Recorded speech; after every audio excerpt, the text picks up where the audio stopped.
جب باغیوں نے حضرت عثمان کا محاصرہ کر لیا تو عمر بن عاص مدینہ چھوڑ کر شام کی طرف چل دیے اور فرمایا: اے اہل مدینہ، خدا کی قسم جو شخص یہاں مقیم رہے گا اور پھر اس کی موجودگی میں حضرت عثمان شہید کر دیے جائیں گے تو اللہ تعالیٰ اس پر ضرور ذلت مسلط فرمائیں گے۔ جس شخص میں اتنی طاقت نہ ہو کہ وہ عثمان کی مدد کر سکے تو اسے مدینہ چھوڑ کر چلے جانا چاہیے۔ غرض عمر بن العاص اور ان کے بیٹے عبداللہ اور محمد مدینہ چھوڑ کر چلے گئے۔ ان کے بعد حسان بن ثابت نے بھی مدینہ چھوڑ دیا اور بہت سے دوسرے صحابہ بھی اسی خطرہ سے مدینہ سے چلے گئے۔ ابو حارثہ اور ابو عثمان کا بیان ہے کہ عمر بن العاص چل کر اجلان پہنچے۔ ان کے دونوں بیٹے ان کے ساتھ تھے۔ ابھی وہ اجلان ہی میں مقیم تھے کہ ادھر سے ایک سوار کا گزر ہوا۔ عمر بن العاص نے اسے سوال کیا کہ تمہارا نام کیا ہے؟ سوار نے جواب دیا: حسیرہ۔ عمر بن العاص: عثمان محصور ہو گئے ہیں۔ عمر نے یہ اس نام سے فعال لی تھی۔ یہ جملہ کہنے کے بعد اس سوار سے سوال کیا کہ مدینہ کا کچھ حال بتاؤ۔ سوار نے جواب دیا: حضرت عثمان محصور ہو گئے ہیں۔ عمر: لوگ انہیں شہید بھی کر دیں گے۔ ابھی چند ہی روز گزرے تھے کہ ایک سوار کا ادھر سے گزر ہوا۔ عمر نے اس سے سوال کیا کہ کہاں سے آئے ہو؟ سوار: مدینہ سے۔ عمر: تمہارا نام کیا ہے؟ سوار: قتال۔ عمر: عثمان شہید کر دیے گئے۔ پھر اس سے عمر نے مدینہ کا حال پوچھا۔ سوار نے جواب دیا: حضرت عثمان شہید کر دیے گئے ہیں۔ اس کے چند دن بعد ایک اور سوار کے ادھر سے گزر ہوا۔ عمر نے سوال کیا کہ تم کہاں سے آ رہے ہو؟ سوار: مدینہ سے۔ عمر: تمہارا نام کیا ہے؟ سوار: حرب۔ عمر: اب جنگ ہوگی، مدینہ کا کیا حال ہے؟ سوار: حضرت عثمان شہید کر دیے گئے اور علی بن ابی طالب کی بیعت کر لی گئی ہے۔ عمر: میں ابو عبداللہ ہوں۔ اب ہر اس شخص سے جنگ ہوگی جس نے حضرت عثمان بن عفان کی سوئی بھی چبوئی ہوگی۔ اللہ ان کی مغفرت کرے اور ان پر اپنی رحمت نازل کرے۔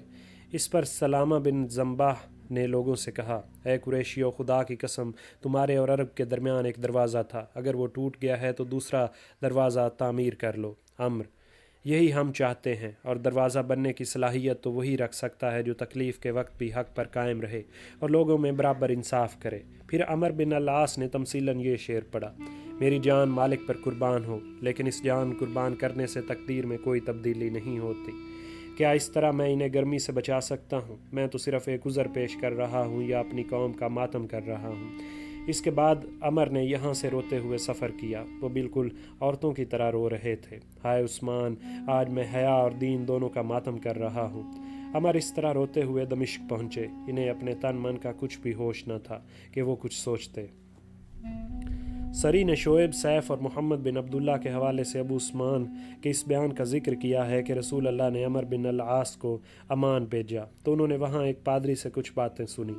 جب انہوں نے دیکھا کہ واقعتاً وہ باتیں اس طرح ظہور پذیر ہوئیں تو حضرت عمر بن العاص نے اس سے سوال کیا کہ مجھے یہ بتاؤ کہ رسول اللہ صلی اللہ علیہ وآلہ وسلم کی وفات کب ہوگی اور آپ کے بعد کون آپ کا جانشین ہوگا؟ پادری: جو شخص درجہ میں آپ کے بعد ہوگا، لیکن اس کی مدت خلافت بہت کم ہوگی۔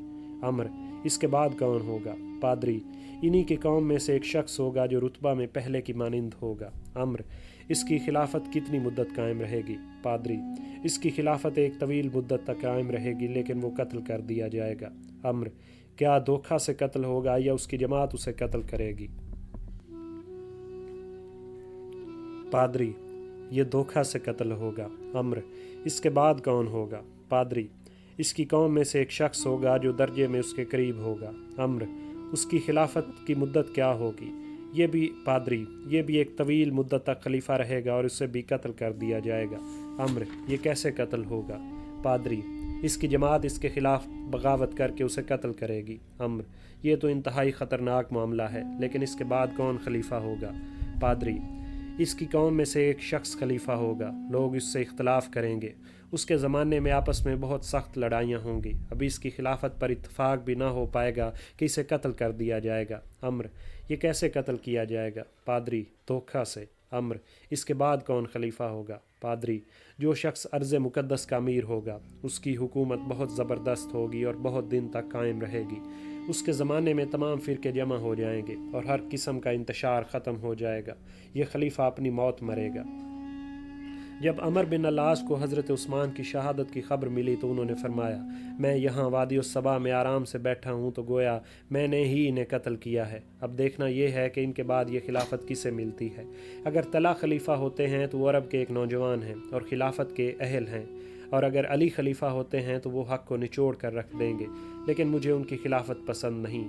جب عمر کو یہ بات معلوم ہوا کہ علی کی بیعت کر لی گئی ہے تو انہیں یہ بہت ناگوار گزرا۔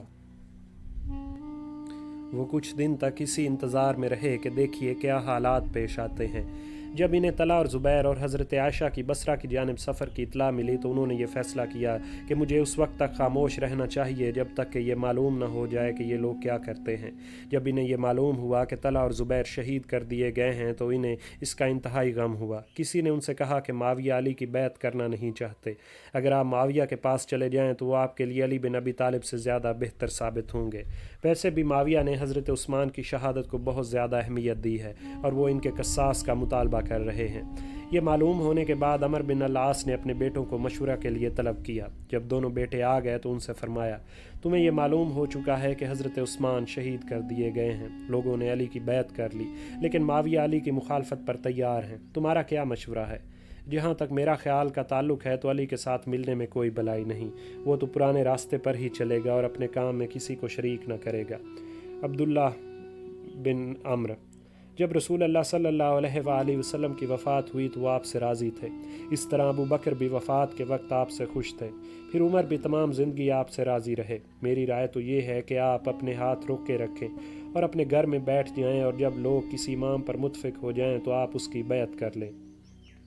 محمد بن عمرو: آپ کی عرب میں وہی حیثیت ہے جو دانتوں میں نوکدار دانت کی ہوتی ہے، مجھے کسی ایک امام پر اتفاق ہوتا نظر نہیں آتا، اور میں یہ پسند نہیں کرتا کہ آپ کا لوگوں میں کوئی ذکر نہ ہو اور نہ شہر میں۔ عمرو: اے عبداللہ، تم نے جو رائے دی ہے وہ واقعتاً میری آخرت کے لیے بہتر ہے، اور اس رائے پر عمل کرنے سے دین بھی محفوظ رہے گا، اور محمد نے جو رائے دی ہے وہ دنیاوی لحاظ سے بہت بہتر ہے لیکن آخرت کے لحاظ سے بہت بری۔ عمر بن العاص نے اس گفتگو کے بعد اپنے بیٹوں کو ساتھ یہاں سے روانہ ہوئے اور شام پہنچے۔ شام کے باشندے امیر معاویہ کو قصاص پر آمادہ کر رہے تھے۔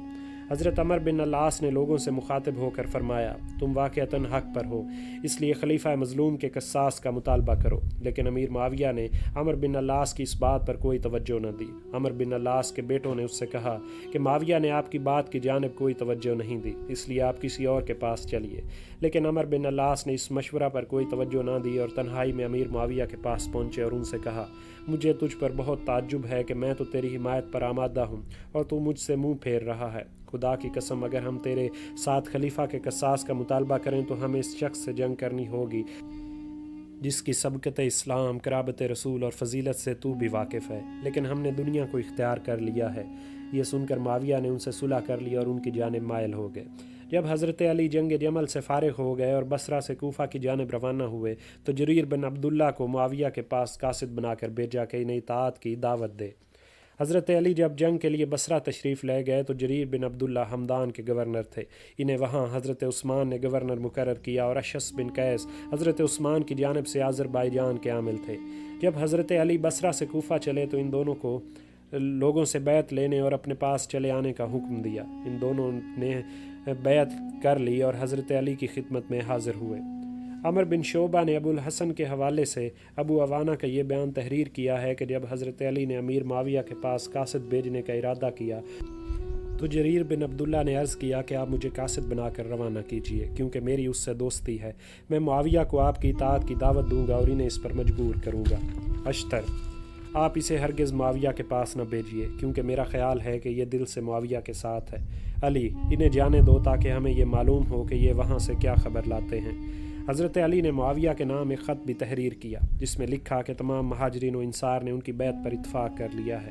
اس میں طلحہ اور زبیر کے بیعت توڑنے اور ان سے جنگ کا بھی ذکر کیا۔ اس خط میں معاویہ کو حضرت علی نے اپنی اطاعت کی دعوت دی، جیسے مہاجرین و انصار نے میری اطاعت قبول کر لی ہے اس طرح تم بھی میری بیعت کر لو۔ جب حضرت جریر بن عبداللہ شام پہنچے تو امیر معاویہ نے انہیں ٹالنا شروع کیا تاکہ وہ یہاں کا ماحول دیکھ لے، اور عمر بن العاص کو بلا کر مشورہ طلب کیا۔ عمر بن العاص نے جواب دیا کہ آپ شام کے رؤسا کو مدد کے لیے لکھیے اور خون عثمان کا تمام الزام اس کے سر تھوپ کر اس سے جنگ شروع کر دیجیے۔ معاویہ نے اسی رائے پر عمل کیا۔ سری نے شعیب اور سیف کے حوالے سے محمد و طلحہ کا یہ بیان ذکر کیا ہے کہ حضرت نعمان بن بشیر مدینہ سے حضرت عثمان کا وہ لباس لے کر شام پہنچے جس میں حضرت عثمان شہید کیے گئے تھے اور جو خون میں تر تھا۔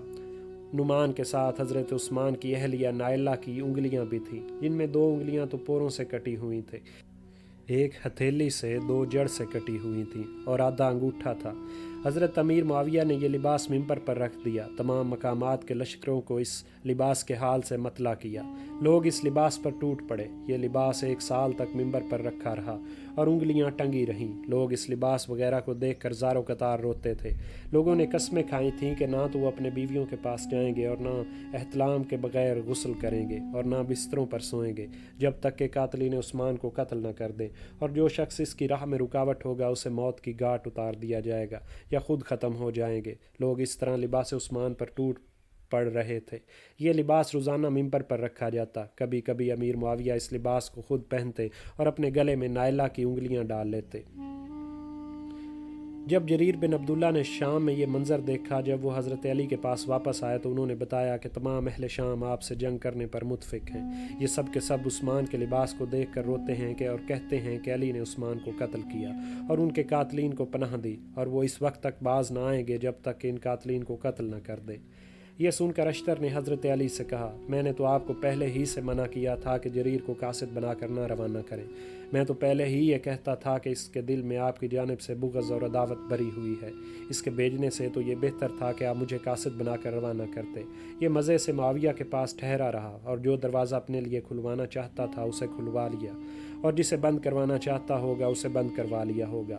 حضرت جریر نے کہا، اگر تو شام جاتا تو وہ ضرور تجھے قتل کر دیتے، کیونکہ ان کا کہنا ہے کہ تو حضرت عثمان کے قاتلین میں سے ہے۔ اشتر، خدا کی قسم اگر اے جریر میں وہاں جاتا تو ان کا جواب کا انتظار نہ کرتا اور معاویہ پر ایسا حملہ کرتا کہ انہیں ہر فکر سے نجات دیتا، اور اگر امیر المومنین میری بات تسلیم کر لیں تو میں تجھے اور تجھ جیسے آدمی کو ایسے قید خانے میں بند کروں جہاں سے تم کبھی نہ نکل سکو جب تک کہ یہ تمام معاملات طے نہ ہو جائیں۔ اس بات پر جریر بگڑ کر کیسیا چلے گئے اور امیر معاویہ کو خط تحریر کیا کہ تم فوراً علی پر حملہ کر دو۔ ادھر حضرت علی لشکر لے کر آگے بڑھے اور نخلیہ میں قیام کیا۔ یہاں عبداللہ بن عباس بصرہ کا لشکر لے کر حضرت علی کی خدمت میں حاضر ہوئے۔ حضرت علی نے بصرہ پر حضرت عبداللہ بن عباس کو امیر بنایا اور خود کوفہ روانہ ہوئے۔ یہاں پہنچ کر صفین جانے کا ارادہ کیا اور لوگوں سے مشورہ کیا۔ بعض کی یہ رائے کہ آپ خود کوفہ میں مقیم رہیں اور یہاں سے لشکر روانہ کریں، جبکہ دوسرے لوگوں کی رائے یہ تھی کہ آپ خود بھی ہمارے ساتھ چلیے۔ پھر اس رائے پر اتفاق ہوا اور لوگوں نے جنگی تیاریاں شروع کر دیں۔ جب امیر معاویہ کو حضرت علی کے ارادوں کی خبر ملی تو انہوں نے عمر بن العاص کو طلب کیا اور ان سے مشورہ کیا۔ عمر، جب تمہیں معلوم ہو چکا ہے کہ علی خود جنگ کرنے کے لیے آ رہے ہیں تو تم بھی خود لشکر لے کر جاؤ اور اپنی تدابیر کو ہاتھ سے نہ جانے دو۔ معاویہ، اے ابو عبداللہ، اب تو یہی کرنا ہے۔ لوگ جنگ کی تیاریاں کرنے لگے۔ عمر بن العاص ان کے پاس جاتے اور ان سے کہتے، علی اور اس کے ساتھیوں میں کیا دم رکھا ہے؟ عراقی مختلف ٹولیوں میں بٹے ہوئے تھے، ان کی طاقت ختم ہو چکی تھی، ان کی داریں اب زنگ آلود ہو گئی تھیں۔ تم یہ بھی جانتے ہو کہ بصرہ والے علی کے مخالف ہیں، انہوں نے علی کے ساتھیوں کو ٹکڑے ٹکڑے کر دیا اور ان کی زیادہ تعداد اور بڑے بڑے سردار جنگ جمل کے روز موت کی گھاٹ اتار دیے گئے۔ اب علی ایک چھوٹی اور بدترین قسم کی جماعت لے کر میدان میں آ رہے ہیں، ان میں وہ لوگ بھی شامل ہیں جنہوں نے تمہارے خلیفہ کو قتل کیا ہے۔ اللہ سے ڈرو، اللہ سے ڈرو، نہ تو حق ضائع کرو اور نہ اپنا خون ضائع کرو۔ امیر معاویہ نے شام کے تمام لشکروں کو تیاری کا حکم دیا۔ اس تمام لشکر کا جھنڈا عمر بن العاص کے سپرد کیا۔ عمر نے یہ جھنڈا اپنے غلام وردان کو دیا، ایک جھنڈا اپنے بیٹے عبداللہ اور دوسرا جھنڈا محمد کو دیا۔ حضرت علی نے اپنا جھنڈا اپنے غلام کمبر کو دیا۔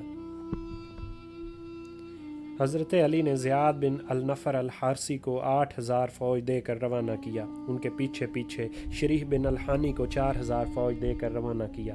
باقی لشکر کے ساتھ حضرت علی روانہ ہو کر مدائن میں قیام پذیر ہوئے۔ مدائن سے بھی بہت سے فوجی حضرت علی کے لشکر میں شامل ہو گئے۔ حضرت علی نے مدائن پر سعد بن مسعود الثقفی کو امیر بنایا۔ یہ مختار بن ابی عبید کذاب کے چچا تھے۔ مدائن سے حضرت علی نے معقل بن قیس کو 3000 لشکر دے کر روانہ کیا اور انہیں حکم دیا کہ موصل پر قبضہ کر لو۔ جب حضرت علی رقہ پہنچے تو انہوں نے اہل رقہ سے فرمایا، میرے لیے یہاں دریائے فرات پر ایک پل باندھ دو تاکہ میں دریا پار کر کے شام کی سرزمین میں داخل ہوں۔ انہوں نے پل باندھنے سے انکار کر دیا۔ ان لوگوں نے کشتیاں پہلے ہی سے اپنے قبضے میں کر لی تھیں۔ حضرت علی یہاں سفر کے منج کے پل کی طرف بڑھے تاکہ ادھر سے دریا عبور کیا جا سکے، اور یہاں اشتر کو چھوڑ گئے۔ اشتر نے دل میں خیال کیا کہ جس طرح لشکر منج کے پل سے دریا پار کرے گا، اسی طرح مجھے بھی یہاں سے دریا پار کرنا پڑے گا۔ اس نے اہل رقہ کو دھمکی دیتے ہوئے کہا، اے قلعے والو، میں تمہیں اللہ عز و جل کی قسم دیتا ہوں کہ اگر امیر المومنین اپنی فوج سمیت منج کے پل سے گزر گئے اور تم نے یہاں ہمارے لیے پل نہ بنایا تو میں تم پر حملہ کر کے تمہارے مردوں کو قتل کر دوں گا اور تمہاری اس زمین کو تباہ کر کے رکھ دوں گا، اور تمہارے قبضے میں جتنا مال ہے وہ سب چھین لوں گا۔ یہ سن کر اہل رقہ نے باہم مشورہ کیا اور ایک دوسرے سے کہنے لگے کہ اشتر جس بات کی قسم کھاتا ہے وہ ہمیشہ پوری کر کے دکھاتا ہے، اور اگر وہ کسی وقت قسم پوری نہ کر سکے تب بھی اس صورت میں لوگوں کو بہت نقصان پہنچتا ہے۔ بہتر یہی ہے کہ اس کے پیغام اس کو بھیجا جائے کہ ہم پل بنانے کے لیے تیار ہیں۔ چنانچہ انہوں نے یہ پیغام اشتر کے پاس بھیجا۔ حضرت علی بھی منج کی جانب سے ادھر ہی واپس آ گئے۔ جب پل تیار ہو گیا تو اس پر سوار اور پیدل گزرنے لگے۔ حضرت علی نے اشتر کو حکم دیا کہ تم 3000 کے ساتھ پیچھے رہو، جب لشکر پل سے گزر جائے تو تم اس وقت پل عبور کرنا۔ اشتر اپنے دستے کے ساتھ دریا کے کنارے کھڑا رہا۔ جب پوری فوج گزر گئی تو اس نے پل عبور کیا۔ ابو مخنف نے حجاج بن علی کے حوالے سے عبداللہ بن عمار عبد یغوث کا یہ بیان ذکر کیا ہے کہ جب سوار دریا پار کرنے لگے تو گھوڑے آپس میں ایک دوسرے سے ٹکرا رہے تھے۔ اس گڑبڑ میں عبداللہ بن ابی الحسین کی ٹوپی نیچے گری۔ انہوں نے دریا میں اتر کر ٹوپی اٹھا لی۔ پھر عبداللہ بن حجاج الازدی کی ٹوپی گر پڑی، اس نے بھی نیچے اتر کر ٹوپی اٹھا لی۔ اس کے بعد عبداللہ بن الحجاج نے عبداللہ بن ابی الحسین سے مخاطب ہو کر یہ شعر پڑھا، اگر فعال لینے والے کا خیال صحیح ہے تو لوگ یہ کہتے ہیں کہ میں بھی اور تو بھی قتل ہوں گا۔ عبداللہ بن ابی الحسین نے اسے جواب دیا، تو انہیں میرے دل کی لگتی بات کہی ہے، یہ دونوں صفین کے روز مارے گئے۔ حضرت علی نے جب دریائے فرات عبور کر لیا تو زیاد بن النصر اور شریح بن ہانی کو طلب فرمایا اور انہیں حکم دیا کہ تم اپنے دستے لے کر ہراول کے طور پر آگے جاؤ۔ کوفہ سے چلتے وقت بھی یہ ہراول کے طور پر آگے آگے تھے۔ یہ دونوں دریا کے کنارے کنارے اس خشکی پر سفر کرتے رہے جو کوفہ کے قریب واقع ہے، اور یہاں سے سفر کر کے دونوں آنات پہنچے۔ انہیں یہ اطلاع مل چکی تھی کہ حضرت علی اپنے دستے کے ساتھ جزیرہ کی طرف بڑھ رہے ہیں اور جزیرہ سے دریا عبور کرنا چاہتے ہیں۔ انہیں یہ بھی اطلاع مل چکی تھی کہ معاویہ شامیوں کا لشکر لے کر علی کے مقابلے پر بڑھ رہے ہیں۔ یہ اطلاع ملنے کے بعد انہوں نے غور و فکر کیا، یہ کسی صورت میں مناسب نہیں کہ ہمارے اور امیر المومنین کے درمیان دریا حائل رہے، ایسی صورت میں شامی لشکر ہم پر حملہ کر دے۔ چونکہ ہماری تعداد بھی کم ہے اس لیے شامی لشکر سے مقابلہ بھی دشوار ہوگا اور کسی قسم کی امداد پہنچنا بھی ناممکن ہے، اس لیے بہتر یہ ہے کہ دریا فوراً عبور کر لیا جائے۔ انہوں نے اہل آنات کے پاس پیغام بھیجا کہ تم لوگ ہمارے لیے دریا پر پل باندھ دو۔ انہوں نے پل باندھنے سے انکار کیا اور کشتیاں بھی سب روک لی۔ یہ مجبوراً یہاں سے واپس لوٹے اور حیط پہنچ کر وہاں سے دریا عبور کیا اور کرکیسہ کے قریب پہنچ کر حضرت علی کے لشکر سے مل گئے۔ حضرت علی نے اہل آنات پر حملہ کرنے کا ارادہ کیا۔ ان میں سے کچھ تو لوگ بھاگ گئے اور کچھ نے قلعہ میں بیٹھ کر دروازہ بند کر لیا۔ جب یہ دستے حضرت علی کے پاس پہنچے تو انہوں نے ہنس کر فرمایا، بہت حیرت کی بات ہے کہ ہمارا ہراول دستہ ہمارے پیچھے آ رہا ہے۔ حضرت علی نے انہیں آگے روانہ کیا۔ انہوں نے راستے میں جو حالات پیش آئے وہ حضرت علی سے بیان کیے۔ حضرت علی نے جب دریائے فرات کو عبور کیا تو پھر ان دونوں کو آگے روانہ ہونے کا حکم دیا۔ جب یہ دونوں روم کی سرحد پر پہنچے تو سامنے سے حضرت ابو العور عمر بن سفیان ہراول دستہ لے کر آ رہے تھے۔ ان دونوں نے حضرت علی کے پاس کہلا بھیجا کہ ہمارے مقابلے پر ابو العور اسلمی آئے ہیں۔ ہم نے انہیں آپ کی اطاعت کی دعوت دی لیکن ان میں سے کسی نے بھی یہ بات قبول نہیں کی۔ آپ جو حکم فرمائیں گے ہم اس پر عمل کرنے کے لیے تیار ہیں۔